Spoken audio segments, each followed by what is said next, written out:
低买高卖是每个进入市场的人的愿望，动态平衡持仓就是解决这个问题的。举个例子，就是保持现金和股票始终是50%比50%，当价格下跌的时候就买入一些，当价格上涨的时候就卖出一些。这样做，通过低买高卖维持仓位比例的均衡，即使价格经过一定时间的震荡又回到原位，也可以获得波动的收益。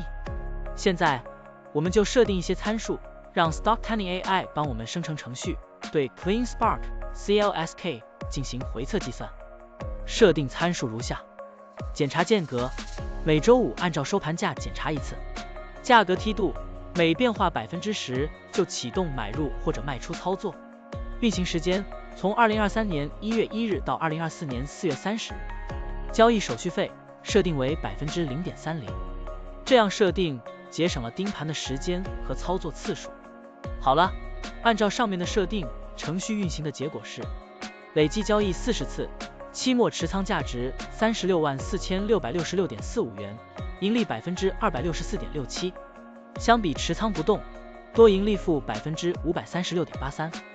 如果你希望更频繁的交易，可以把参数修改为持股仓位70%，每天按照收盘价检查一次持仓，每变化5%就进行平衡，这样就可以得到新的回测结果。累计交易160次，期末持仓价值546956.07元，盈利446.96%。相比持仓不动，多盈利负354.54%。